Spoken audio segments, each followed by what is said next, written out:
Hello students, welcome to physics class. In our previous classes, we were discussing about error analysis. We have already learned how we can calculate the maximum error occur in a measurement when two quantities are added and subtracted.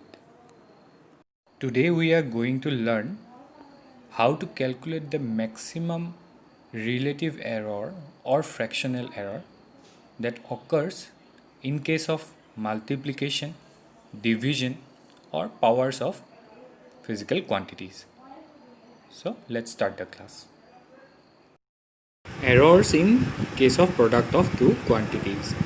তাৰমানে যদিহে দুটা quantity পূৰণ হৈ থাকে তেনেহ'লে সিহঁতৰ maximum এৰৰটো আমি কেনেকৈ উলিয়াম অ'কে চ' ইয়াত আমি দিছোঁ চোৱা if z equal to a into b z কি হৈছে যে জেড হৈছে এ আৰু বিৰ পূৰণফল তো জেডৰ কাৰণে আমি মেক্সিমাম এৰৰটো কেনেকৈ কেলকুলেট কৰিম then the maximum relative or fractional error in Z is given by delta Z divided by Z এইটো হৈছে জেডৰ fractional error or relative error তাক আমি কেনেকৈ উলিয়াইছোঁ delta a divided by a plus of delta b divided by b তো গতিকে আমি কি দেখিলোঁ delta a by a মানে কি হৈছে সেইটো হৈছে যে a কোৱান্টিটিটোৰ ৰিলেটিভ এৰৰ ঠিক তেনেকৈ delta b by b টো হৈছে b কোৱান্টিটিটোৰ ৰিলেটিভ এৰৰ আৰু সিহঁত দুইটাকে যেতিয়া আমি এড কৰি আছোঁ তেতিয়া z কোৱান্টিটিটোৰ ৰিলেটিভ এৰৰটো আমি পাই আছোঁ আৰু সেইটোৱে হৈছে জেডৰ মেক্সিমাম ৰিলেটিভ এৰৰ তো সেইকাৰণে ৰুলটোক আমি কি বুলি ক'ম যে ইয়াৰ যিটো পদ্ধতি সেই পদ্ধতিটো কি যে the maximum relative or fractional error in the product of two quantities is equal to the sum of the relative or fractional errors in the individual quantities তাৰমানে কোনোবা এটা কোৱান্টিটিৰ যেতিয়া আমি মাল্টিপ্লাই কৰি পেলাই পাই আছোঁ সেই ক্ষেত্ৰত আটাইতকৈ মেক্সিমাম যিটো এৰৰ হ'ব সেই এৰৰটো প্ৰতিটো পূৰণ কৰি থকা কোৱান্টিটিৰে ৰিলেটিভ এৰৰবিলাকৰ যোগফলৰ সমান হ'ব এই গোটেই কথাখিনি আমি এতিয়া এটা এক্সাম্পলৰ সহায়ত বুজিবলৈ ট্ৰাই কৰিম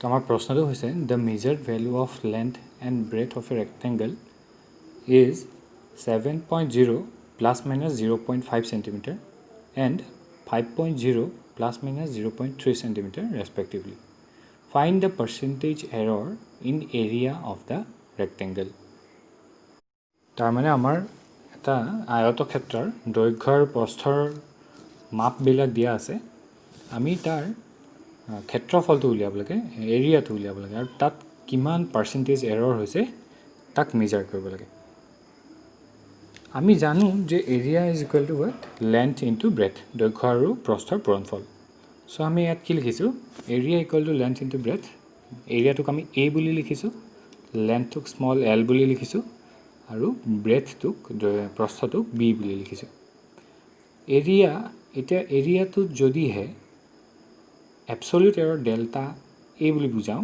তেনেহ'লে আমি এৰিয়াটো কেনেকৈ লিখিব পাৰিম এ প্লাছ মাইনাছ ডেল্টা এ ঠিক তেনেকৈ লেন্থটোক আমি কেনেকৈ বুজাব পাৰিম L plus minus delta L য'ত এলটোৱে তাৰ মিন ভেলুটো দি থাকিব আৰু ডেল্টা এলটোৱে এবছলিউট এৰৰটো দি থাকিব চিমিলাৰলি আমি বিৰ ক্ষেত্ৰত ব্ৰেথৰ ক্ষেত্ৰত কি কৰিছোঁ B plus minus delta B বুলি লিখিছোঁ আমাক প্ৰশ্নত দিয়া আছে length equal to 7.0 plus minus 0.5 centimetre আৰু ব্ৰেথৰ equal to 5.0 plus minus 0.3 centimetre তাৰমানে এলৰ ভেলুটো 7.0 আৰু ডেল্টা এলৰ ভেলুটো 0.5 বিৰ ভেলুটো 5.0 আৰু ডেল্টা বিৰ ভেলুটো 0.3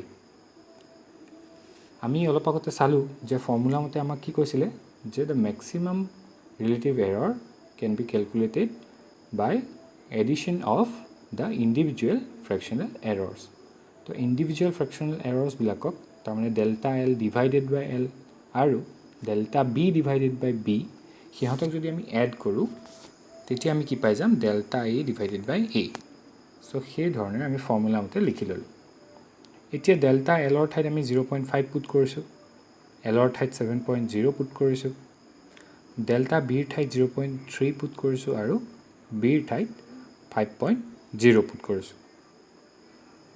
ইহঁতক কেলকুলেশ্যন কৰাৰ পিছত আমি কি পাইছোঁ চোৱা, 0.07 প্লাছ 0.06 আৰু এডিশ্যন কৰোঁতে পালোঁ 0.13। তাৰমানে ডেল্টা এ ডিভাইডেড বাই এ যিটোৱে ফ্ৰেকশ্যনেল এৰৰ দি আছিলে এৰিয়াত, সেইটো ভেলু আমি কিমান পালোঁ, 0.13 পালোঁ। আমাক প্ৰশ্নত সুধিছিল যে percentage error of the area of the rectangle, percentage error কিমান হ'ব। তো আমি ফ্ৰেকশ্যনেল এৰৰ বা ৰিলেটিভ এৰৰ একেটাই কথা, ফ্ৰেকশ্যনেল এৰৰকে আমি ৰিলেটিভ এৰৰ বুলি কওঁ। তো ৰিলেটিভ এৰৰক যেতিয়া আমি 100%ত এক্সপ্ৰেছ কৰোঁ তাকে আমি পাৰ্চেণ্টেজ এৰৰ বুলি কৈছিলোঁ। তো সেইকাৰণে আমি কি কৰিলোঁ, যিটো আমাৰ delta a by A value পালোঁ 0.13, তাক আমি 100%ৰ লগত মাল্টিপ্লাই কৰি দিলোঁ, তাৰমানে পাৰ্চেণ্টেজত এক্সপ্ৰেছ কৰিছোঁ। চ' আমি কি পালোঁ চোৱা, percentage error in a is equal to delta a by a into 100%। So' 0.13 into 100% and equal to 13%। So' আমি গৈ পালোঁগৈ যে এৰিয়াত যিটো পাৰ্চেণ্টেজ এৰৰ হ'ব সেইটো কিমান, 13%, তাৰমানে 13%। এনেদৰে আমি মাল্টিপ্লাই যেতিয়া হৈ থাকিব দুটা কোৱান্টিটি, তাৰ মেক্সিমাম ফ্ৰেকশ্যনেল এৰৰটো আমি কেলকুলেট কৰিব পাৰিম। একেদৰে যদি আমি ডিভিজনৰ ক্ষেত্ৰত চাওঁ, তাৰমানে এৰৰ ইন ডিভিজন অৰ কোৱেশ্যন, তাৰমানে জেডটো এবাৰ কেনেকৈ আমি পাই আছোঁ, এ ডিভাইডেড বাই বি হিচাপত আমি জেডটোক পাই আছোঁ। তেতিয়া আমি কেনেকৈ মেজাৰ কৰিম, আমি মাল্টিপ্লিকেশ্যনত যেনেকৈ কৰিছিলোঁ এই ক্ষেত্ৰতো আমি টোটেল যোনটো মেক্সিমাম ফ্ৰেকশ্যনেল এৰৰ হ'ব, ৰিলেটিভ এৰৰ হ'ব, সেইটো একেধৰণেই আমি উলিয়াম। মাল্টিপ্লিকেশ্যনত আমি যেনেকৈ উলিয়াইছিলোঁ যে প্ৰত্যেকটো টাৰ্মৰে ফ্ৰেকশ্যনেল এৰৰবিলাকক এড কৰি পেলাই আমি টোটেল মেক্সিমাম এৰৰটোক উলিয়াইছিলোঁ, ৰিলেটিভ এৰৰটোক। ঠিক একেদৰে হৰণৰ ক্ষেত্ৰতো, ডিভিজনৰ ক্ষেত্ৰতো আমি কি কৰিম, একেটা ফৰ্মুলাকে আমি ইউজ কৰিম। অ'কে, চ' ৰুলটো সেই একেধৰণেই। The maximum relative or fractional error in the division of two quantities is equal to the sum of the relative or fractional errors in the individual quantities. পূৰণৰ ক্ষেত্ৰত আমি যিটো পাইছিলোঁ, হৰণৰ ক্ষেত্ৰতো আমি সেই একেটাই পালোঁ। এটা এক্সাম্পলৰ দ্বাৰা আমি এই কথাখিনি বুজিবলৈ ট্ৰাই কৰিম। আমাক প্ৰশ্নটো দিছে, the resistance R is equal to V by I, where V equal to 100 plus minus 5 volt and I equal to 10 plus minus 0.2 ampere. Find the percentage error in capital R. তাৰ অৰ্থটো হৈছে যে resistance ৰোধ সমান potential difference divided বাই current, বিভৱ ভেদ divided বাই current. তো আমি তেনেকৈ ৰোধক উলিয়াম, ৰোধ। তো ইয়াত আমাৰ পটেঞ্চিয়েল ডিফাৰেঞ্চ বিভৱ ভেদৰ মান দিয়া আছে 100 প্লাছ মাইনাছ 5 ভল্ট আৰু কাৰেণ্টৰ ভেলু দিয়া আছে যে 10 প্লাছ মাইনাছ 0.2 এম্পিয়াৰ। তো আমি গম পাই গ'লোঁ যে 5 ভল্টটো হৈছে পটেঞ্চিয়েলৰ ক্ষেত্ৰত এবছলিউট এৰৰ আৰু 0.2 এম্পিয়াৰটো হৈছে কাৰেণ্টৰ ক্ষেত্ৰত আইৰ ক্ষেত্ৰত এবছলিউট এৰৰ। গতিকে এতিয়া যদি আমি সিহঁতক তাৰমানে আৰৰ যদি ৰিলেটিভ এৰৰটো উলিয়াবলৈ যাওঁ, আমি অলপ আগতে ফৰ্মুলা মতে কি শিকিলোঁ যে আৰৰ যদি আমি ৰিলেটিভ এৰৰ উলিয়াবলৈ যাওঁ তেনেহ'লে কি কৰিব লাগিব, fractional error of V plus of fractional error of I, পটেঞ্চিয়েলৰ ফ্ৰেকশ্যনেল এৰৰ আৰু কাৰেণ্টৰ ফ্ৰেকশ্যনেল এৰৰক যোগ কৰি দিব লাগিব, এড কৰি দিব লাগিব। চ' আমি সেইকাৰণে ফৰ্মুলা হিচাপত লিখিছোঁ delta r by r is equal to delta v by v plus delta I by I. Delta ভিৰ ঠাইত আমি 5 ভল্ট লিখিছোঁ আৰু ভিৰ ঠাইত 100, ডেল্টা আই ঠাইত আমি 0.2 লিখিছোঁ আৰু আই ঠাইত 10, আৰু কেলকুলেশ্যন কৰি পেলাই আমি পালোঁ 0.5 plus of 0.05 plus of 0.02, that is equal to 0.07. তাৰমানে ফ্ৰেকশ্যনেল এৰৰ ইন আৰ ইজ 0.07। আৰু আমি পাৰ্চেণ্টেজ এৰৰ যদি উলিয়াবলৈ যাওঁ কি কৰিব লাগিব, ফ্ৰেকশ্যনেল এৰৰক 100%ত প্ৰকাশ কৰিব লাগিব। So therefore the percentage error in R is delta R by R into 100% and 0.07 into 100%, that is equal to 7%.